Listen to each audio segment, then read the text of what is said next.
আমরা পড়ি আর রহমান আল্লামাল কোরআন খলাকাল ইনসান। আমার আল্লাহ এই সূরা এইভাবে পড়বেন না, আল্লাহ পড়বেন আনার রহমান।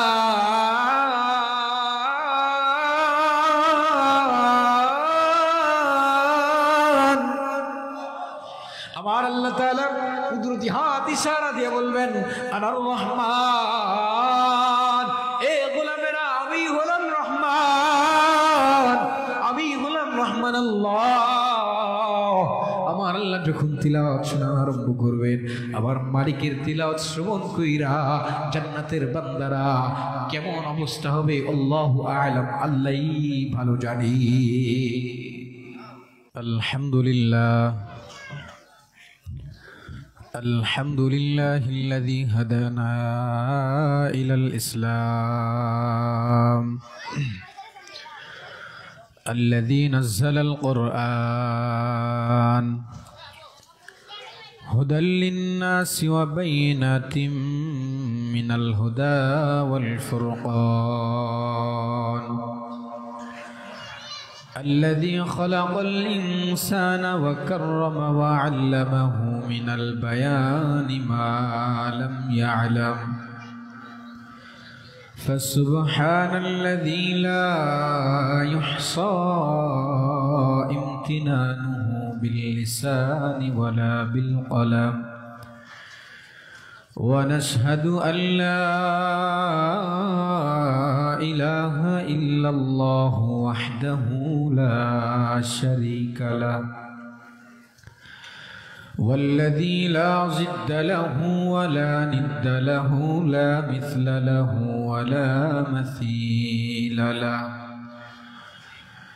لا شبه له ولا شبيه له لا وزير له ولا كفيل له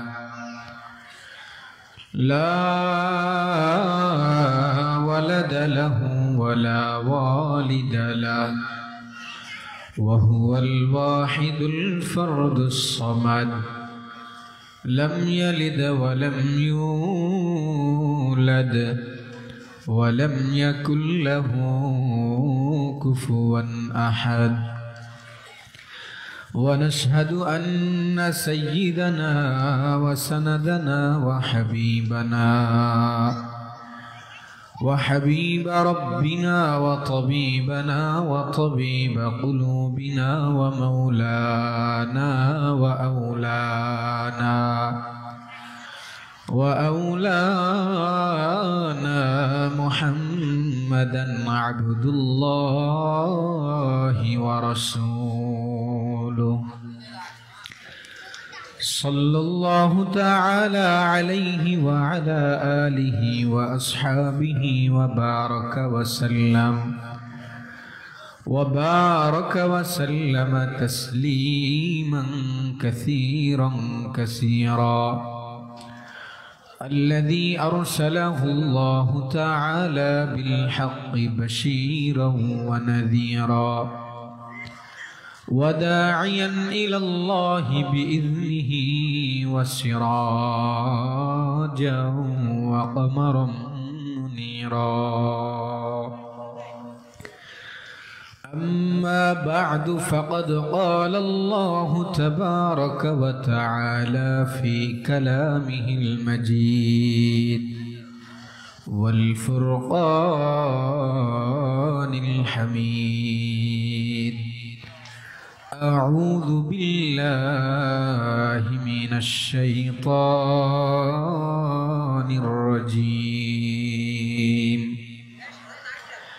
بسم الله الرحمن الرحيم قد أفلح المؤمنون الذين هم في صلاتهم خاشعون والذين هم عن اللغو معرضون والذين هم للزكاة فاعلون वल्लज़ीना हुम लिफ़ुरूजिहिम हाफ़िज़ून इल्ला अला अज़वाजिहिम औ मा मलकत अयमानुहुम फ़इन्नहुम गैरु मलूमीन। वक़ाल रसूलुल्लाहि सल्लल्लाहु अलैहि वसल्लम अजबन लिअम्रिल मुअमिनी इन्न अम्रहु कुल्लहु लहु खैर वलैसा ज़ालिका लिअहदिन इल्ला लिलमुअमिन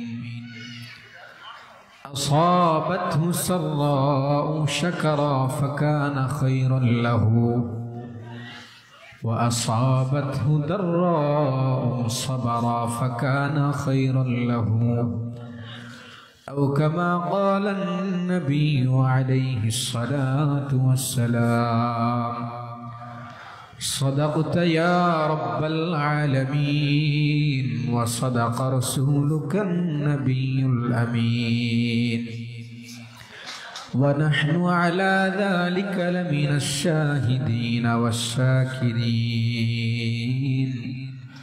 वल्हम्दुलिल्लाहि रब्बिल आलमीन।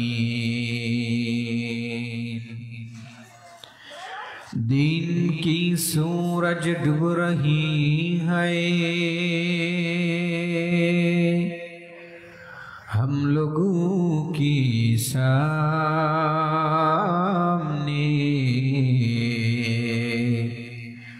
रोज महशर क्या जवाब है मुस्तफा की सामने। जिक्र करी ला इलाहा जुर ला इलाहा इल्लल्लाह ला इलाहा ला इलाहा इल्लल्लाह ला इलाहा इल्लल्लाह ला इलाहा इल्लल्लाह ला इलाहा इल्लल्लाह।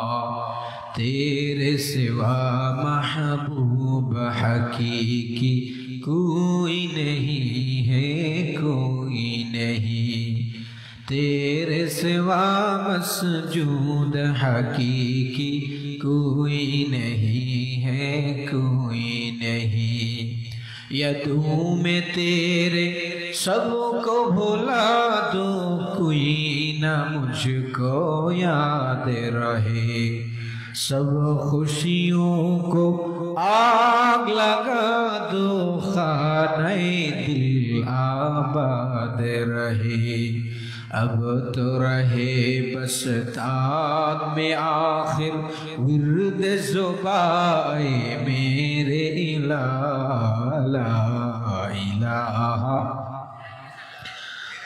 जोरे ला इलाहा ला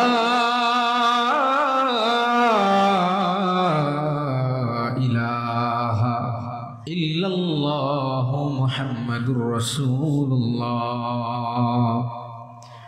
सुब्हानक ला इल्म लना इल्ला मा अल्लमतना इन्नक अंतल अलीमुल हकीम। अल्लाहुम्मा जअलनी सबूरा वजअलनी शकूरा वजअलनी फी ऐनी सगीरा वजअलनी फी अयुनिन नासि कबीरा। लंदन की हवा दिल में लगी मदर पे दर भूल गई। लंदन की हवा दिल में लगी मदर पे दर भूल गई। सयाए कुफ्र दिल में परी नूर खुदा भूल गई। सयाए कुफ्र दिल में परी नूर खुदा भूल गई। गाजी गह में गर्ह फतेह वरना शहादत गाजी गह में गर हो फतेह वरना शहादत, आइंदा मिले वरना मिले समझो गनीमत, आइंदा मिले वरना मिले समझो गनीमत। डर नहीं कुछ गम नहीं जब रहमते रहमान है, डर नहीं कुछ गम नहीं जब रहमते रहमान है। सारे दुनिया हो मुखालिफ कुछ नहीं नुकसान है। अल्लाहर हबीब रसूल আকরাম ফখরে দু আলম সাল্লাল্লাহু আলাইহি ওয়াসাল্লামের ভাষ্য মতে আল্লাহর পয়গম্বর বলেন ইসবিহুর রাজুলু মুমিনান ওয়া ইউমসি কাফিরা। এটা হলো এমন একটা সময় সকালবেলায় মানুষ মুমিন থাকে, সন্ধ্যা হতে না হতেই কাফের হয়ে যায়। জ্বলন্ত অঙ্গারকে নিজের পক্ষে, জ্বলন্ত অঙ্গারকে নিজের হস্তের মধ্যে মুষ্টিবদ্ধ করে রাখা যতটা কঠিন, তার থেকেও ঈমানকে নিজের দিলের মধ্যে লালন করা, ধারণ করা তার থেকেও বড় কঠিন। কথা বলেন ঠিক না? এমতো অবস্থায় রব আমাদেরকে কোরআন সুন্নাহ থেকে, হাক্কানি উলামায়ে কেরামদের জবান থেকে কথা শোনার মতো তৌফিক দান করেছেন। খুশি না বেজার? দিল থেকে না মুখ থেকে? কারা কারা দিল থেকে খুশি না? হাত তুলে দেখান তো। টুঙ্গিপাড়ার মানুষ, স্মার্ট মানুষ, বঙ্গবন্ধুর এক ভাষণে বাংলাদেশ স্বাধীন হয়ে গিয়েছিল। এই এলাকার মানুষ, আল্লামা শামসুল হক ফরিদপুরি রহমতুল্লাহ আলাইহির এলাকার মানুষ হুঁশিয়ার হতে হবে। কথা বলেন ঠিক কিনা? দিল থেকে না মুখ থেকে? কারা কারা দিল থেকে? হাত তুলে আল্লাহরে দেখান তো। লিল্লাহে তাকবীর। আর জোরে বলি লিল্লাহে তাকবীর। যেই রব্বে করিম আপনাকে আমাকে এখানে আসার বসার সুযোগ করে দিয়েছেন, ওই রব্বে করিমকে খুশি করার জন্য জবান খুলে কালিমাতুশ শুকর আদায় করি, পড়ি আলহামদুলিল্লাহ। এই মাঠটা গতকালকেও গতানুগতিক মাঠ ছিল। কথা বলেন ঠিক কিনা? আজকে এটা আর গতানুগতিক মাঠ নেই।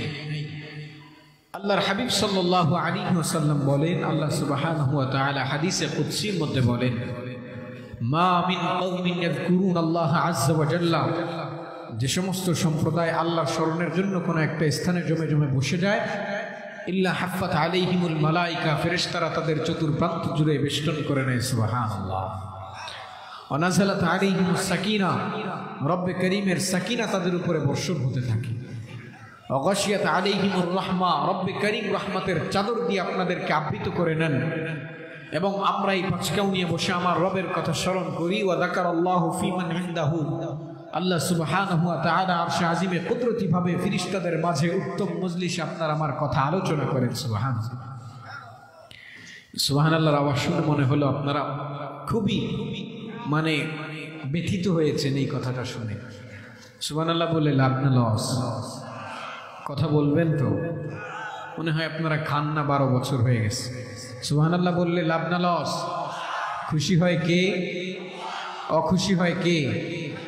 আমরা কাকে খুশি করব? আল্লাহকে খুশি করব। জোরে পড়ি সুবহানাল্লাহ। একবার সুবহানাল্লাহ বললে কি ফায়দা জানেন? একবার সুবহানাল্লাহ বলার কারণে জান্নাতের মধ্যে এক একটা গাছ তৈরি হয়ে যায়। সুবহানাল্লাহ। জান্নাতের এক একটা গাছ কেমন? বুখারী শরীফের 3251 নম্বর হাদিস, হাদিসের রাবি হযরতে আনাস বলেন, ইন্না ফিল জান্নাতি লাশজারাতান, জান্নাতের এক একটা গাছ হবে এমন, ইয়াসিরুর রাকিবু ফি জিল্লিহা মিআতা আম, ওই জান্নাতের গাছের ছায়া যদি দ্রুতগামী ঘোড়া আরোহণ আরম্ভ করে 100 বছর লেগে যাবে। লা ইয়াক্তাউহা, জান্নাতের ওই গাছের ছায়া অতিক্রম করতে সক্ষম হবে না। সুবহানাল্লাহ।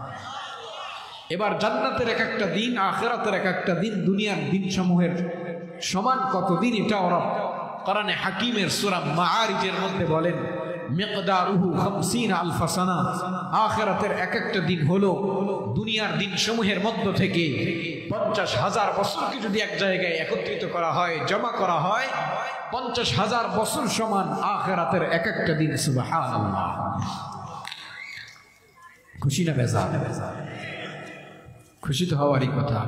তাহলে মাহফিলে এসে যদি আমরা 100 বার সুবহানাল্লাহ বলি, কথার কথা, কয়টা গাছ হবে?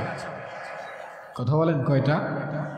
না, এত ওয়াজ দিয়ে সুবহানাল্লাহর আমলই করতে পারতেছি না আমরা, তা কি ওয়াজ শুনবো? একটা ঘটনা বলি।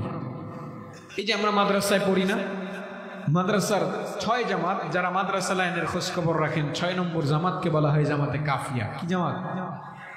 আমরা শামসুল হক ফরিদপুরের এলাকার মানুষ, গওহরডাঙ্গার মানুষ, এগুলো তো আমরা ভালোই জানি।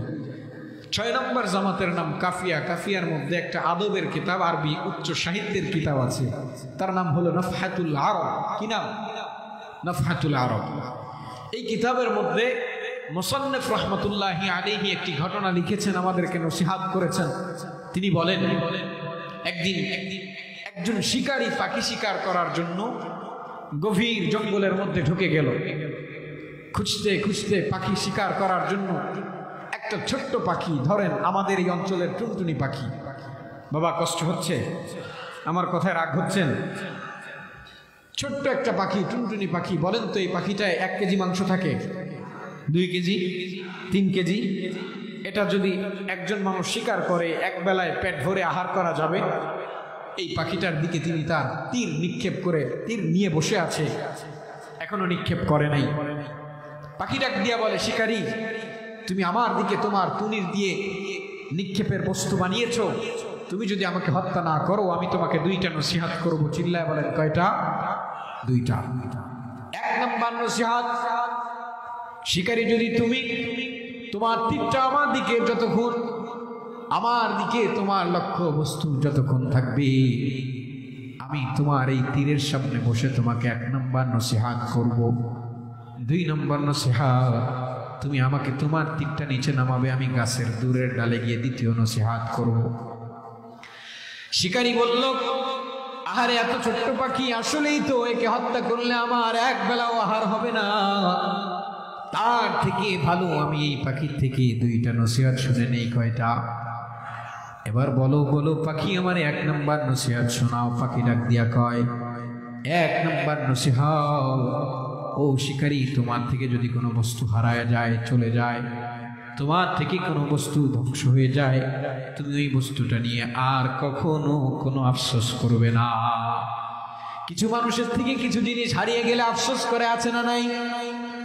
এবার পাখি শিকারীকে বলে, ও শিকারী, তোমার থেকে যদি কোনো বস্তু হারায় যায়, তুমি ওই বস্তুর জন্য আর কখনো আফসোস করবে না। শিকারী বলে, হ্যাঁ, 1 নম্বর নসিহত আমি মানব। শিকারী তার ধনুকটা যখন নিচে নামিয়েছে, পাখি দূরের গাছের ডালে বসে পড়েছে। এবার শিকারী ডাক দিয়া কয়, 2 নম্বর নসিহত তুমি আমারে শোনাও। পাখি ডাক দিয়া বলে, ও শিকারী, 2 নম্বর নসিহত শোনার পূর্বে তুমি প্রথম নসিহতের উপরে আমল করতে পারছো কিনা আমি একটু পরীক্ষা করতে চাই। এই শিকারী, তুমি আমারে হত্যা না কইরা বড় ভুল করেছো। ভুল করেছো? কি ভুল? যদি আমারে হত্যা করতা, আমার পেটের মধ্যে 2টা দামি দামি পাথর পাইতা, যা বিক্রি করলে অনেক টাকার মালিক হয়ে যাইতা। এইবার শিকারী রক্তিম বর্ণ ধারণ করলো, মারি কামড়াতে আরম্ভ করলো, আর ডাক দিয়া কয়, কি ভুল করলাম? পাখিটারে ছাইরা দিলাম। যদি আমি ধইরা রাখতাম, জবে করতাম, তাহলে পেটের মধ্যে উত্তম 2টা পাথর পেতাম। লোকটা যখন মারি কামড়াতে লাগলো, বলে, যা হয়েছে হয়েছে, তুমি আমার 2য় নসিহত শোনাও। এইবার পাখি ডাক দিয়া বলে, ও শিকারী, যেই মানুষটা তার প্রথম নসিহতের উপরে আমল করতে পারে না, তুমি কি করে মনে করলা আমি এত ছোট্ট একটা পাখি, আমার পেটের মধ্যে 2টা বড় বড় উত্তম পাথর থাকবে? পেটের মধ্যে হৃৎপিণ্ড, নারী, ভুঁড়ির আর তো কোনো জায়গা নাই, 2টা পাথর রাখার জায়গা আছে নাকি? নাই। কি করে ভাবলা আমার মধ্যে পাথর আসে? তুমি তোমার প্রথম নসিহতের উপরে কোনো জিনিস যদি, বস্তু যদি হাতের থেকে ছুটে যায়, হারায় যায়, আফসোস করা যাবে না, তোমার প্রথম নসিহতের উপরে আমল করতে পারো নাই। ও শিকারী, যেই মানুষটা তার প্রথম নসিহতের উপরে আমল করতে পারে না, ওই ব্যক্তি 2য় নসিহত শোনার যোগ্য আর থাকে না। কি বুঝলেন? মাগরিবের পরে ওস্তাদে মুহতারাম অনেক চমৎকার কোরআন সুন্নাহ থেকে দলিল ভিত্তিক আলোচনা করেছেন। এই আলোচনার উপরে যদি আমল না হয়, শুধু কানের সুখ পাওয়ার জন্য যদি মাহফিলে বসে যাই, এক মুরব্বী বলতেছিলেন এশার জামাতের পূর্বে, যে ওয়াজ যদি বাসায় না নিয়ে যাই, এই ময়দানে রেখে যাই, এই ওয়াজ শুনে আমাদের কোনো ফায়দা হবে না। ভুল বললাম নাকি? আমি আপনাদের সম্মুখে কোরআনে হাকিমের সূরা আল মুমিনুন, এটি হলো মাক্কি সূরা। সূরা আল মুমিনুনের কয়েকটি আয়াতে কারিমা পাঠ করেছি। আল্লাহ তাআলা যেন আমাদেরকে এই সূরা থেকে কিছু অংশ যা শুনলে আমাদের হেদায়েতের জরিয়া হয় এমন আলোচনা করার ও শ্রবণ করার তৌফিক আল্লাহ দান করেন। সকলে পড়ি আমিন। এই সূরাটি হলো মাক্কি সূরা। কি সূরা? সবাই বলেন না কি সূরা? মাক্কি সূরা বলা হয় আল্লাহর পয়গম্বর নবুয়তের জিন্দেগিতে মক্কায় যতদিন অবস্থান করেছেন, নুজুলের ভিত্তিতে জিবরিল আমিন আল্লাহর পয়গম্বরের কাছে যতগুলো সূরা মাক্কি জীবনে পয়গম্বরের উপরে নাজিল করেছেন এইগুলোকে বলা হয় মাক্কি সূরা। হিজরতের পরে যতগুলো সূরা আল্লাহর পয়গম্বরের উপরে নাজিল হয়েছে মদিনায় নুজুলের ভিত্তিতে এগুলোকে বলা হয় মাদানী সূরা। মাক্কি সূরা থেকে আমি কিছু আয়াতে কারিমা পাঠ করেছি। আজকে আমরা জানবো সফল মুমিনের 7টি বৈশিষ্ট্য। বলেন কয়টা? সবাই বলেন কয়টা? 2টা শুই না বাড়ি যাবো। কে কে হাত তুলে দেখান তো। 2টা শুনবেন কে কে? 2টা শুনবেন। 7টা শুনবেন কে কে? হাত তুলে দেখান। আল্লাহ আমাদেরকে কবুল করেন, পড়ি আমিন। সফল মুমিন হওয়ার দরকার আছে না নাই? এখন মানুষ বলবে হুজুর আপনার তো বলেন মুমিন সফল, কিন্তু আমরা পৃথিবীর মধ্যে যখন লক্ষ্য করি দেখি মুমিন সফল না। আমরা দেখি মুমিনদের থেকেও ধনী ব্যক্তি হলো কাফের মুশরিকরা। কথা বলেন ঠিক কি ঠিক না? আমার আল্লাহর কোরআন বলে লা ইয়াগুররান্নাকা তাকাল্লুবুল লাযীনা কাফারু ফিল বিলাদ। আয় গোলাম, কাফেরদের সম্পদ দেখে নেচ দিও না। কয়েকদিন পূর্বে এশিয়ার সবথেকে বড় ধনী মুকেশ আম্বানির ছেলের বিবাহ গায়ে হলুদ অনুষ্ঠানে 12,500 কোটি টাকা খরচ করছে। এখন এইটা দেখে সাধারণ মানুষ কয় হুজুর আপনি বলেন সফল মুমিনেরা, কিন্তু আমরা দেখি দুনিয়ার মুশরিক বেঈমানেরা সফল। আমার রব ডাক দিয়া কয় ওমা হাদিহিল হায়াতুদ দুনিয়া, কাফেরদেরকে আমি আল্লাহ অনেক সম্পদ দান করেছি, সম্পদের মালিক বানিয়েছি, কিন্তু ওমা হাদিহিল হায়াতুদ দুনিয়া, পার্থিব জিন্দেগি কি ইল্লা লাহু ওয়া লাইব, খেলতামাশা ছাড়া কিছুই না রে গোলাম। কাফেরদের সম্পদ মাতাউন কলিল, সামান্য ভোগ বস্তু। ওয়াহুম জাহান্নাম, ওরা আসলেই জাহান্নামী। কাফেরদের ঠিকানা হলো জাহান্নাম। আমার আল্লাহ সূরার প্রথম আয়াতের মধ্যে ডাক দিয়া কয় কদ আফলাহাল মুমিনুন, সফল হয়েছে মুমিনেরা। আল্লাহর কোরআন বলে মুমিনেরা সফল। তাহলে আমরা সফল হলাম কি হলাম না? আপনাদের অবস্থা যা, মানে শুধু শুনতে আসছেন, জবান থেকে কিছু বের করার দরকার নেই। রাগ করছেন আমার উপরে? তাহলে বলেন না সফল কারা? আল্লাহর কোরআন বলে 1 নাম্বার সফল হলো মুমিন। কদ আফলাহাল মুমিনুন, সফল হয়েছে মুমিনের দলেরা, মুমিনেরা সফল হয়েছে। ঈমান শুধু জবানের নাম না, ঈমান মুমিন ঈমানদার দাবি করার শর্ত হলো 3টা। কয়টা? সবাই বলেন না কয়টা? ইমাম বুখারী রাহমাতুল্লাহি আলাইহি বলেন ঈমান হলো 3টা শব্দের নাম। 1 নাম্বার হলো ইকরার বিল লিসান, জবান দ্বারা স্বীকার করতে হবে আমার রবকে, আমার রব আল্লাহ। 2 নাম্বার তাসদীক বিল জিনান, অন্তরের গহীন থেকে বিশ্বাস করা লাগবে আল্লাহ আমার রব, পয়গম্বর আমার নবী। 3 নাম্বার আল আমাল বিল আরকান, আল্লাহ যে নিষিদ্ধ বস্তুগুলো দিয়েছেন নিষিদ্ধ বস্তু থেকে বিরত থাকা। আল্লাহ যা আদেশ করেছেন, আল্লাহ যা আমাদেরকে যে সময় আদেশ নিষেধ করেছেন পুঙ্খানুপুঙ্খ রূপে আমলের মধ্যে বাস্তবায়ন করা। এই 3টা আমল যদি হয়ে যায় তাহলে আমরা পাক্কা মুমিন হতে পারবো। আর যদি মুমিন হওয়া যায় আল্লাহ বলেন সফল হয়েছে মুমিনেরা। কথা বলেন সফল কারা? আল্লাহর কোরআন বলে কদ আফলাহাল মুমিনুন, সফল হয়েছে মুমিনেরা। কেমন সফল? পৃথিবীর মধ্যে অনেক ধনী মুকেশ আম্বানি বলেন, ইলন মাস্ক বলেন, যত পৃথিবীর মধ্যে বড় বড় ধনী আছে এদের সম্পদের কোনো সীমা রেখা নেই, কিন্তু আমার আল্লাহর কাছে এদের সম্পদের কোনো দাম নাই। হাদিসের মধ্যে পয়গম্বরের সাহাবী হযরত আবু হুরায়রা বলেন ক্বালা রাসূলুল্লাহ সাল্লাল্লাহু আলাইহি ওয়াসাল্লাম ইন্নাল্লাহ সুবহানাহু ওয়া তাআলা লা ইয়ানজুরু ইলা সুওয়ারিকুম ওয়া লা ইয়ানজুরু ইলা আমওয়ালিকুম, আমার রব কোন বান্দার সম্পদের দিকে তাকান না, আমার আল্লাহ কোন বান্দার চেহারার দিকে তাকান না, ওয়ালাকিন ইয়ানজুরু ইলা কুলুবিকুম ওয়া আমালিকুম, আল্লাহ তাকান বান্দার আমলনামার দিকে এবং বান্দার অন্তরের দিকে। মুমিন কেমন সফল, কেমন সফল? বিখ্যাত মুসান্নিফ আল্লামা শামসুদ্দিন মুহাম্মদ রাহিমাহুল্লাহ তার বিখ্যাত কিতাবের মধ্যে লেখেন, আদ-দুনিয়া মুনযু খালিকাতি ইলা কিয়ামিস সাআ, দুনিয়া যেদিন আদম আলাইহিস সালামের পূর্বে যেদিন সৃষ্টি হয়েছে কিয়ামত পর্যন্ত দুনিয়া যত ধন ভাণ্ডার উৎপাদন করবে, এই দুনিয়ার মধ্যে যত সম্পদ হবে, সব সম্পদ যদি এক পালায় রাখা হয়, আর একজন আদনা মুমিনের ফজরের 2 রাকাত সুন্নাতকে যদি এক পালায় রাখা হয়, ওই মুমিনের 2 রাকাত সুন্নাতের দাম সমগ্র পৃথিবী থেকে আল্লাহর কাছে বেশি। আমার পয়গম্বর বলেন, লা সাজদাতুন ওয়াহিদা, একটা মাত্র সিজদা যদি কোনো গোলাম দেয়, একটা মাত্র সিজদার এত পাওয়ার, এত দাম আমার আল্লাহর কাছে সমস্ত পৃথিবীর মধ্যে যা আছে সবকিছুর থেকে আমার আল্লাহর কাছে একটা সিজদার দাম বেশি। কাফের বেঈমান হাজার হাজার সম্পদের মালিক হবে, কিন্তু কিয়ামতের ময়দানে ওই সম্পদ দিয়ে রবের জান্নাত পাওয়া যাবে না। কিন্তু আমার রাসূল বলেছেন, যার দিলের মধ্যে এক যারা পরিমাণ ঈমান থাকবে, কিয়ামতের ময়দান যখন কায়েম হবে, আল্লাহ বলবেন, আখরিজ মান কানা ফি কলবিহি মিসলু হাববাতি খারদালিন মিন ঈমান, যে গোলামের দিলের মধ্যে সরিষার দ্বারা পরিমাণ ঈমানও থাকবে, ওই বান্দাকে একদিন না একদিন তাকে তার শাস্তি ভোগ করে জান্নাতের মেহমান বানায় দেওয়া হবে। তাহলে মুমিন সফল হলো কি হলো না? সবাই বলেন সফল কে? আমার আল্লাহর কোরআন বলে এটা কোন পীর সাহেবের কথা না।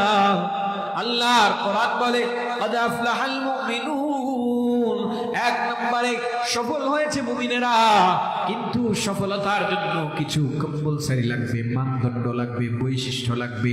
সফল এমনি হওয়া যায় না। সফল হওয়ার জন্য কয়েকটা কাজ করা লাগবে কি লাগবে না? সফল হওয়ার জন্য কয়েকটা বৈশিষ্ট্যর দরকার। এক নম্বর বৈশিষ্ট্য আমার রব ব্যক্তি বলেন, কদ আফলাহাল মুমিনুন, সফল হয়েছে মুমিনের দল। মুমিনদের এক নম্বর সিফাত হলো আল্লাযীনা হুম ফি সালাতিহিম খাশিউন, যারা নিজেদের নামাজের ব্যাপারে বিনয়ী ও নম্র।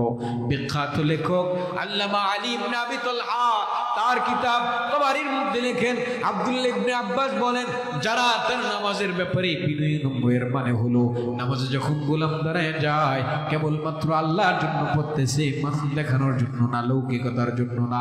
আল্লাহর সামনে এমন ভাবে দাঁড়াবে কেমন যেন ওই বান্দা আল্লাহরে সরাসরি দেখতেছে অথবা আল্লাহ তারে দেখতেছে।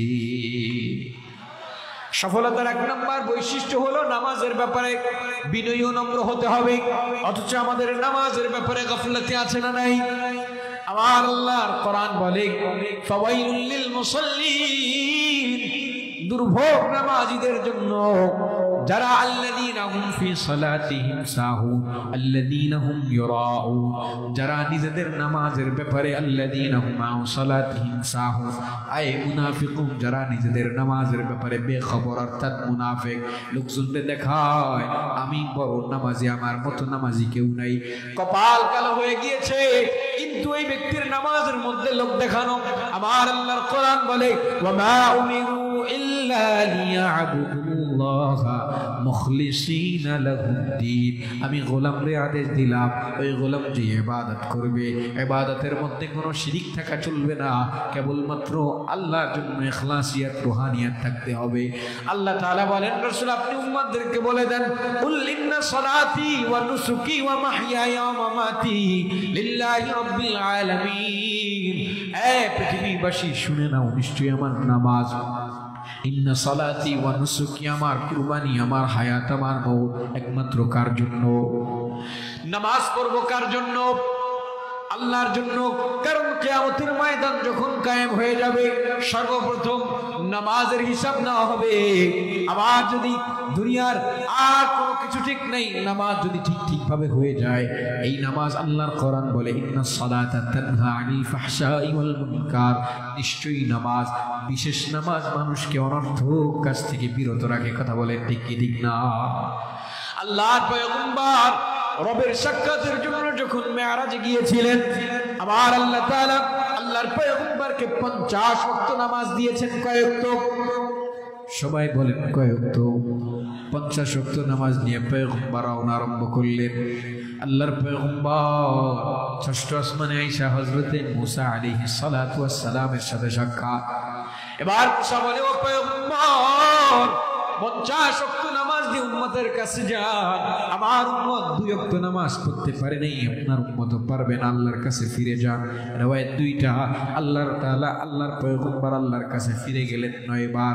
5 নং 45 কমলো 45 থাকলো কত 5। আরেক রাওয়ায়াতে গেলেন 5 বার, 4 বার 10 ওয়াক্ত, 1 বার 5 ওয়াক্ত থাকলো কত?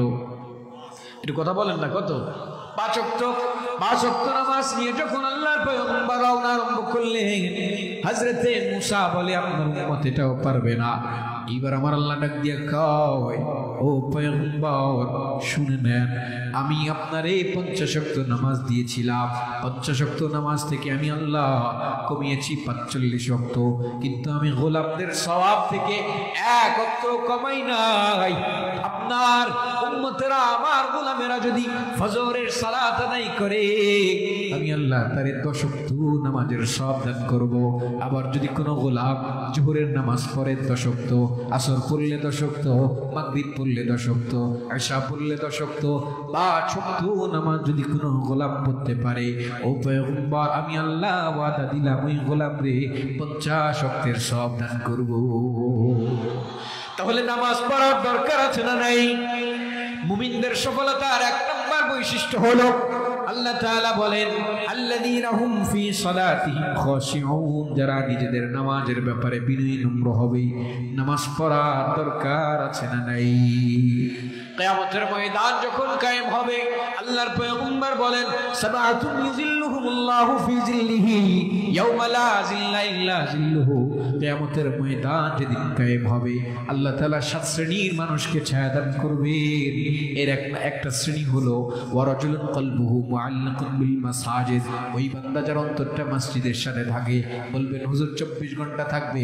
না না, 24 ঘন্টা থাকতে হবে না।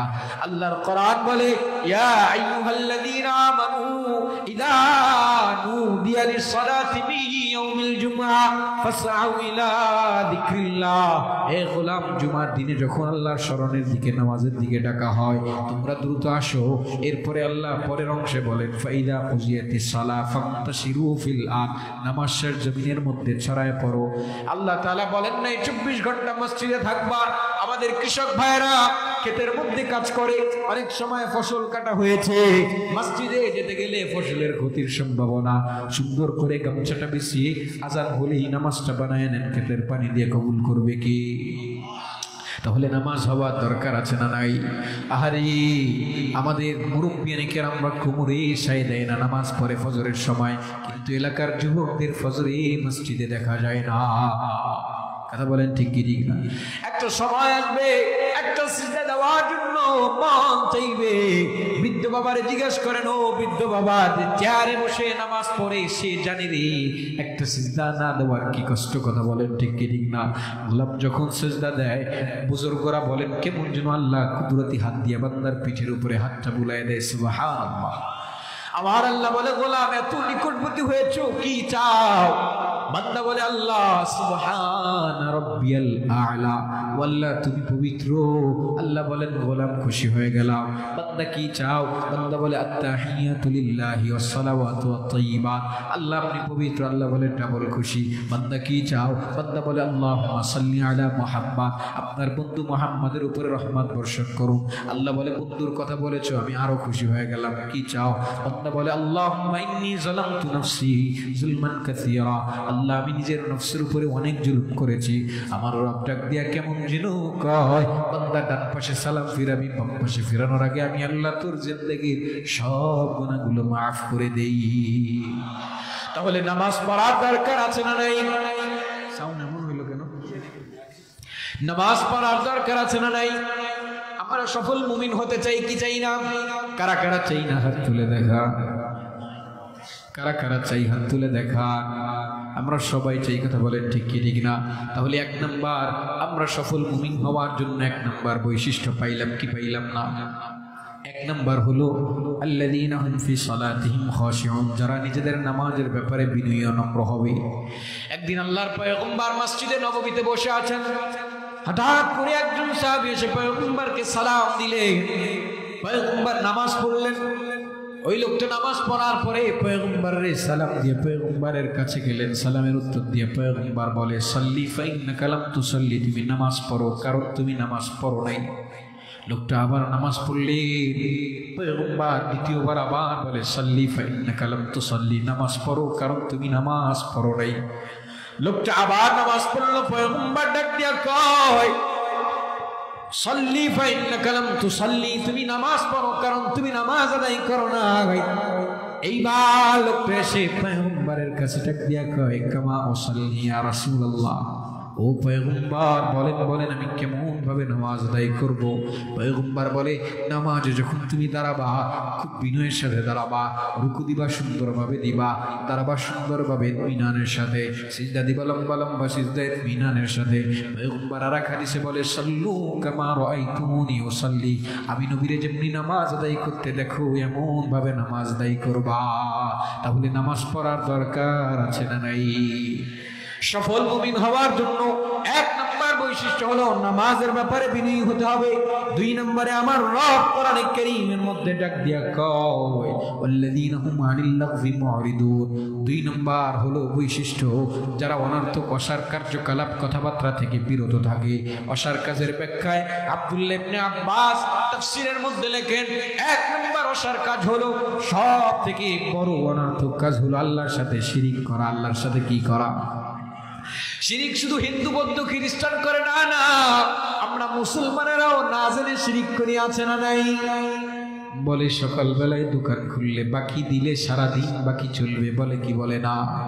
ট্রাকের পিছে জুতা লাগায় রাখে, সন্তানদের টিপ লাগায় দেয়, নজর পড়বে, বলে কি বলে না? ও মুসলমান, সন্তান যখন মারা যায় বলে আল্লাহ তুমি আমারটাই চোখে দেখলা, বলে কি বলে না? এইগুলা হলো শিরিক। মুসলমানরা শিরিক করে আল্লাহর সাথে। সব থেকে বড় অনর্থক কাজ হলো শিরিক করা।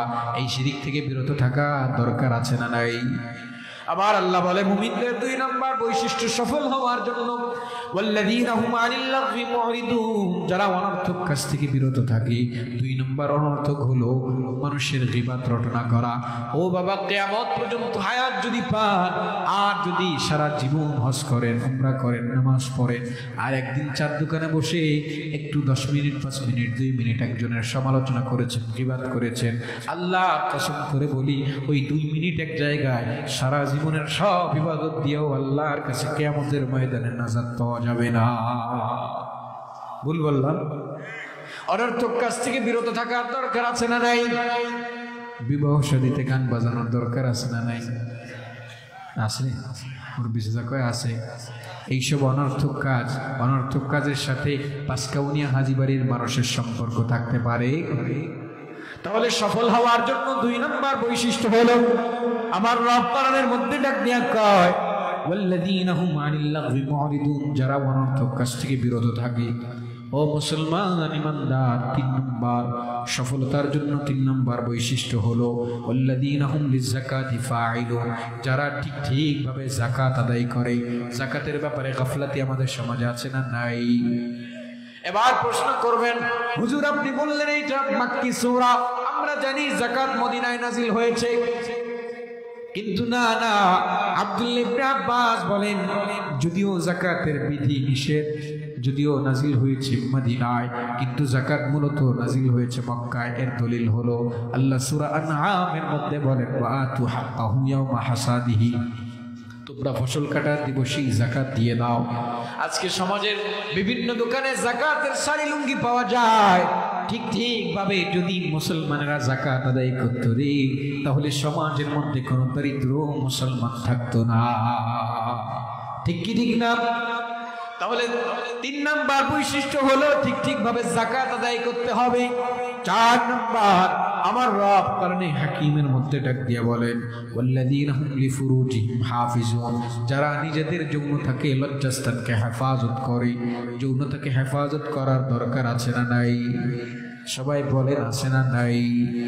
এইবার আমার রব ডাক দিয়ে কয় ইল্লা আলা আসওয়াজিহিম আও মা মালাকাত আইমানুহুম ফাইন্নাহুম গায়রু মালুমিন। এই গোলাম, যৌনতাকে হেফাজত করবা, তবে দুই জায়গায় তোমরা খরচ করতে পারো, নিজেদের বিবাহিত স্ত্রী এবং দাসী, এই দুই জায়গায়।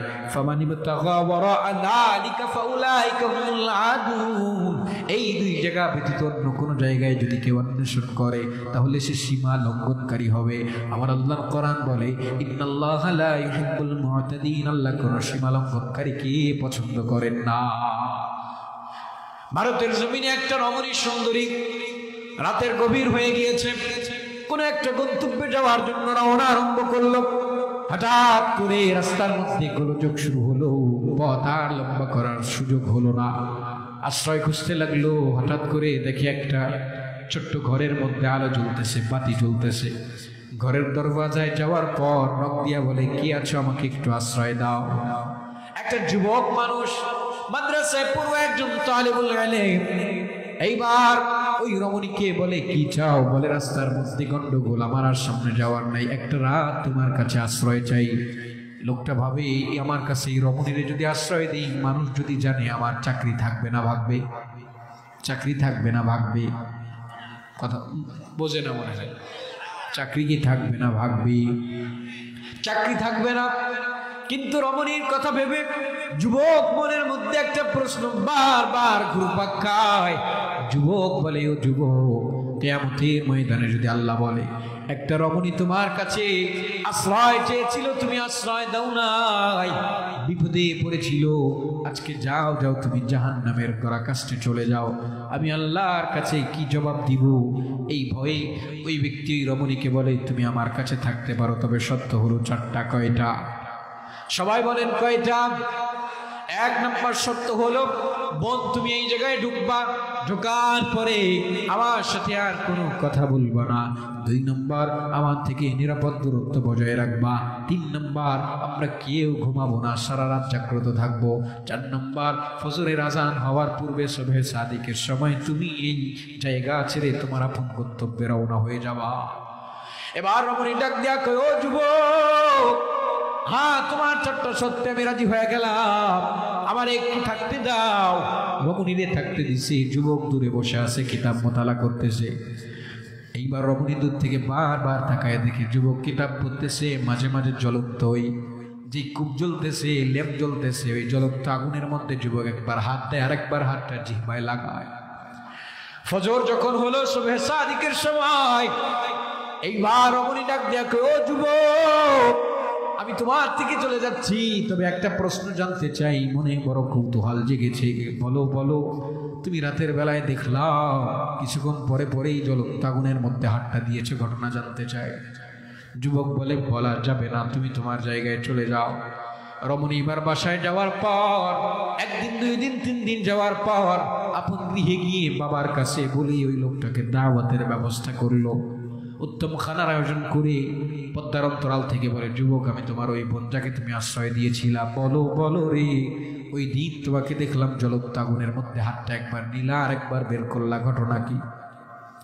এইবার যুবক ডাক দিয়া বলে, ও বোন, তুমি যখন রাতের বেলায় আমার কাছে আশ্রয় নিয়েছো, এই জায়গায় তুমি আর আমি ছাড়া আর কেউ নাই, এই জায়গায় বাধা দেওয়ার কেউ নাই। শয়তান বারবার আমাকে বলি, ও যুবক, একটা রমণী তোমার কাছে, তোমার শিকার, তোমার সামনে বাধা দেওয়ার কেউ নাই। একটা পাগলেও তো নিজের ভালো বুঝে, তুমি সুযোগ কেন কাজে লাগাও না? আমি আমার মনকে বুঝাইলাম, শয়তানের কথায় যদি তুমি আজকে তোমার এই রমণীর ইজ্জত হরণ করো, আজকে তুমি আখিরাতের আগুন তো বড় ভয়াবহ আগুন, আখিরাতের আগুন সহ্য করতে পারবা কি পারবা না এটা দূরের কথা। এই যুবক, তুমি আগে দুনিয়ার আগুনটা একটু হাত দিয়ে দেখো, যদি তুমি দুনিয়ার আগুন ধরতে পারো রে, তাহলে তুমি এই রমণীর কাছে যাও। আমি যুবক হাত দিয়ে দেখলাম, দুনিয়ার আগুন সহ্য করতে পারি না, আমি কেমনে আখিরাতের আগুন সহ্য করবো? আল্লাহ! এই জন্যই রব বলেন সফল মুমিনের 4 নাম্বার বৈশিষ্ট্য হলো আল্লাযীনা হুম লিফুরুজিহিম হাফিজুন, যারা নিজেদের লজ্জাস্থানকে হেফাজত করবে। এই যে সামনের মাসে আসতেছে 14ই ফেব্রুয়ারি, লজ্জাস্থান হেফাজত তো দূরের কথা, যুবক যুবতীর আগের থেকে প্ল্যান বানায় যৌনতাকে নষ্ট করার জন্য। আল্লাহর কসম করে বলি 14 ফেব্রুয়ারি মুসলমানের জন্য না, মুসলমানের জন্য না। আমাদের মুসলমানদের ভালোবাসা সারা বছর ঘরে বাহিরে সব জায়গায়, আর কাফের বেঈমানদের ভালোবাসা, আরে কাফের বেঈমানদের দিলের মধ্যে মাইক্রোস্কোপ যন্ত্র দিয়ে খুঁজলেও ভালোবাসা পাওয়া যাবে না। কারণ যদি তাদের দিলের মধ্যে ভালোবাসা থাকতো, ফিলিস্তিনের মুসলমানদেরকে এইভাবে মারতে পারতো না। ওরা আমাদেরকে ভালোবাসার গল্প শোনায়, কথা বলেন ঠিক কি ঠিক না? ভালোবাসা মুসলমান কাফেরদের থেকে শিখে না, কোরআন সুন্নাহ থেকে শিখে, কথা বলেন ঠিক কিনা?